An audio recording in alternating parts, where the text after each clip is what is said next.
The United Kingdom remains one of Nigeria's key partners in trade, defense, and development.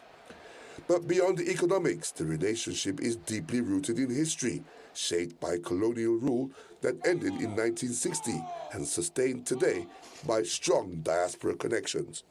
Analysts are describing it as a recalibration of that relationship from one defined by history to another, which is increasingly driven by mutual economic interests and global positioning.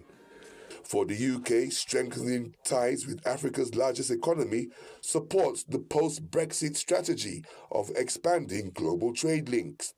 For Nigeria, closer engagement offers investment opportunities and access to international financial markets. However, the relationship is not without its tensions.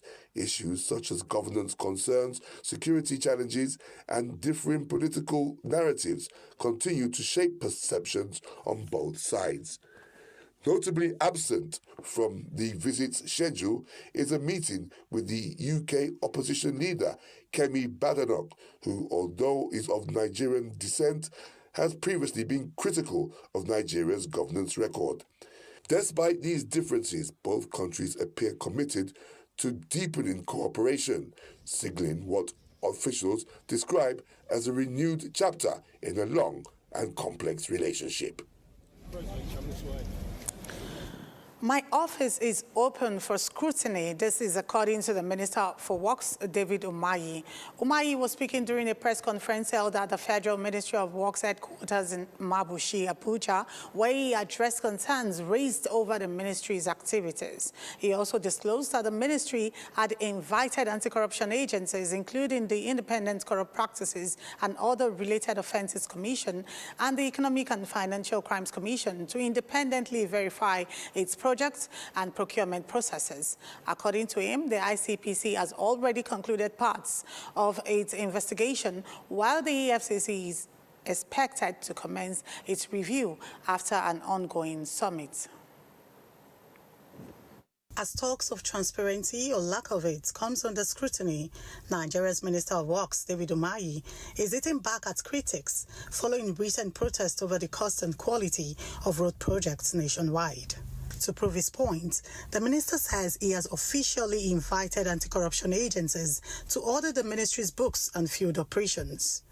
He describes this as a provocative move to ensure every naira spent translates into durable infrastructure that boosts economic productivity. There is nothing we do in Ministry of Works that we cannot defend. And I know that to change from asphalt to predominantly concrete, we fought a battle. And that's why there is no battle that we are afraid of, provided that God is with you and that you put God and the people before any other interest. Away from the construction sites, the ministry's sports club presented trophies won at the Federal Civil Service Sports Competition in Adamawa State. The athletes credited their success to the minister's focus on staff welfare. Responding to the gesture, Umahi promised a renewed emphasis on capacity building, noting that a motivated workforce is essential for delivering the country's highway goals. As long as I stay the days I stay Minister of Works, no staff will go home hungry. And none of your children will be out of school.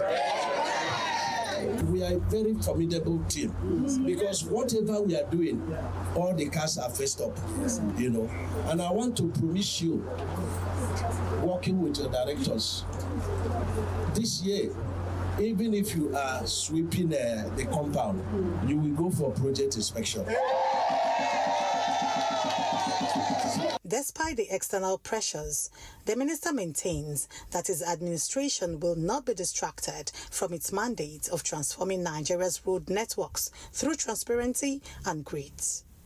Oyebimpe Wealth, AIT News, Abuja.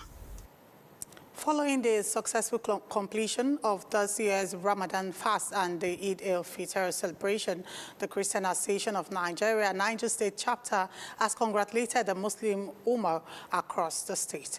Chairman of the KAN, Most Reverend Bulus Yohana, in a statement, urged the Muslim faithful to prioritize peaceful coexistence with people of other religions.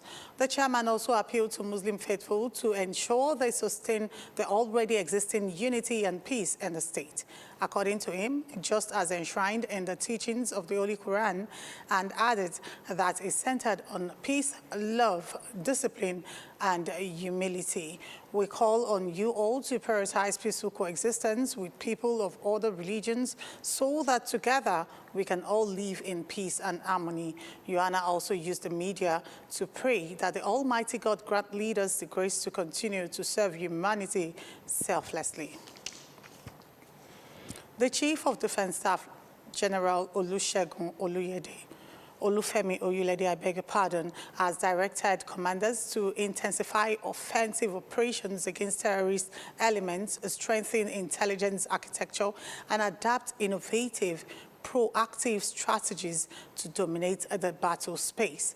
General Oluyede gave the directive while addressing officers and troops at the Malari cantonment in Maiduguri, the Borno State capital, where he charged personnel to remain fully committed and resolute in the discharge of their duties.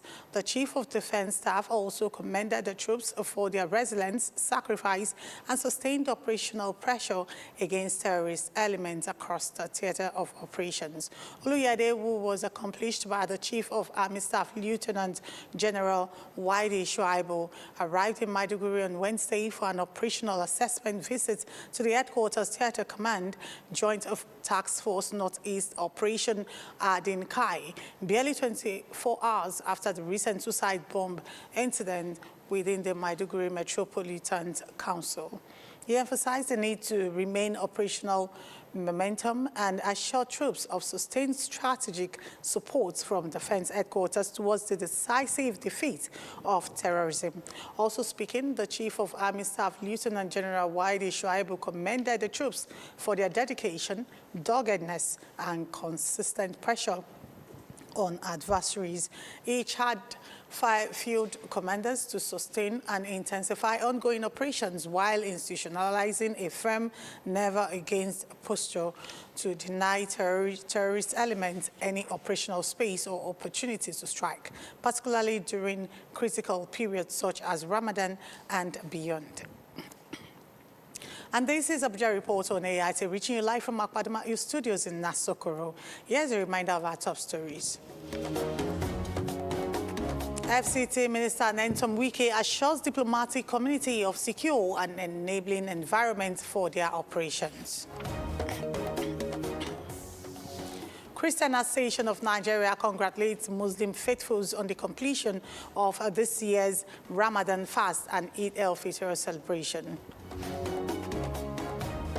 And Director General Voice of Nigeria partners National Youth Service Corps efforts in promoting national information and community development. Welcome back. If you're just joining us, this is Abuja Reports on AIT.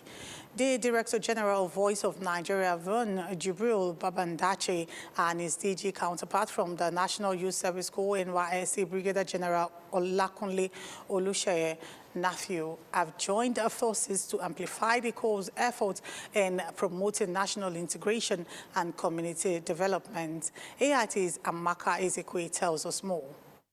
Research has shown that responsible partnerships can drive positive change in Nigeria, especially in today's digital age, where fake news spreads faster than genuine ones. This partnership between Voice of Nigeria, VON, and the NYSC is aimed to inspire Nigerian youths to be agents of positive change in the country. Addressing the meeting, the Voice of Nigeria DG Jibril Babandache encouraged National Youth Service Corps management to leverage the media to tell their success stories, with special emphasis on dangers of fake news. Even the most developed countries, they have their own peculiar challenges. So why should we amplify our own and diminish the value that we bring to the table? there's no part of the world that you not find the Nigeria doing well. Indeed, there are some countries, even developed countries, that without some Nigerian professionals, some of their health or other technology sector will collapse. Who will tell the story for us? And as Director General, DG, I promise, working with my team, that will be very intentional, deliberate, even unapologetic about telling Nigeria and African story. If NYSC is doing well, let the world know. In his response, the NYSC boss appreciated Vaughan management team for its digital shift in operations, describing information as one of the critical elements of power. Information is one of the critical elements of national power. You talk of diplomacy, information, the military, the economy, and the likes. And of course, the Voice of Nigeria is a critical instrument of Nigeria's strategic communication. So it holds a key aspect, or a prime place in the nation's strategic communication construct. Both parties also cautioned Nigerian youths on dangers of unverified news from social media platforms. Amaka Ezekwe, AIT News, Abuja. Nigerian leaders, organizations, and citizens have been urged to provide sustained support, empowerment, and financial assistance to amputees and other persons with disabilities as part of efforts to alleviate their hardship. The founder of the Help the Amputee Foundation, Joseph Tizo, made the call when he hosted members of the National Association of Nigerian Students on a courtesy visit to his office. According to him, providing physical aid, caring for the emotional, mental, and spiritual well-being of survivors are key components of a nation building. Those who lose their limbs to the insurgency attack, we're able to help them give them both food, then we'll also give them cash to assist their businesses. Some of them will give them crutches.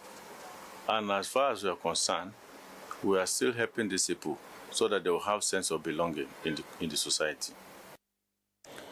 He called for stronger collaboration between government and well-meaning individuals to ensure comprehensive care and support for victims of trauma.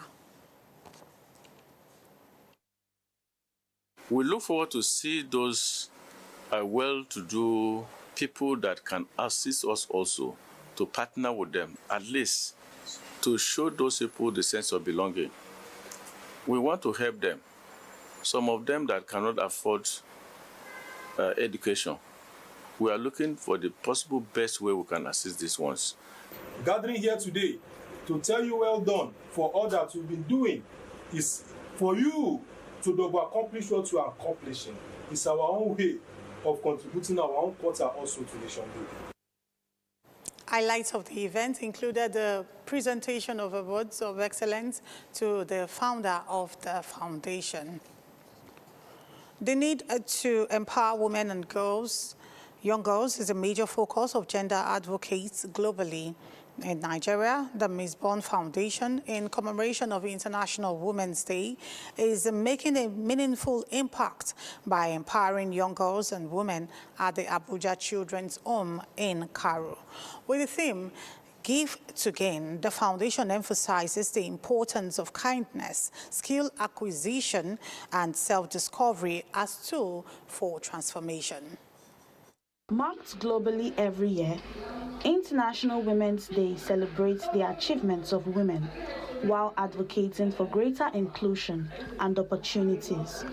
At the Abuja Children's Home in Cairo, the day was observed with impact as the Miss Bond Foundation reached out to residents with empowerment-driven activities. With the theme Give to Gain, the initiative focuses on equipping participants with practical hands-on skills described by the foundation as their gift to the girls, enabling them to gain independence and confidence. They can learn this skill and start producing these products for themselves and hopefully You're going to be seeing Abuja Homes soaps, Abuja Homes Dettol, Abuja Homes air freshener, Abuja Children Homes sanitizers, Abuja Homes and wash. So that's why we are here. What we need, what society needs, is access to empowerment. Empowerment is a big term. Going to school is an empowerment. Learning a skill is empowerment. But having access to that empowerment is the key to societal development. The empowerment program featured skill acquisition sessions, mentorship, and interactive learning designed to inspire creativity, self-reliance, and purpose. The foundation also used the platform to call on government at all levels to support initiatives that empower women and vulnerable groups, especially through education, skill development, and mentorship programs. You can't just depend alone on what is happening in the economy. You have to improve method in order to ensure that you are also a contributor to the economy. We are even pleading with the party chairman to reduce some seats, even in the state level, so that women can come in and take decision on their matters. Because if you are not there when your matter is being raised, you cannot take decision. The message resonates strongly that empowerment begins with recognizing one's worth, and with the right support, every girl can rise to her full potential. Unikwaja Atta, AIT News, Abuja. And that's Abuja Report on AIT. I am Oyebimpe Wealth. Thanks for staying with us.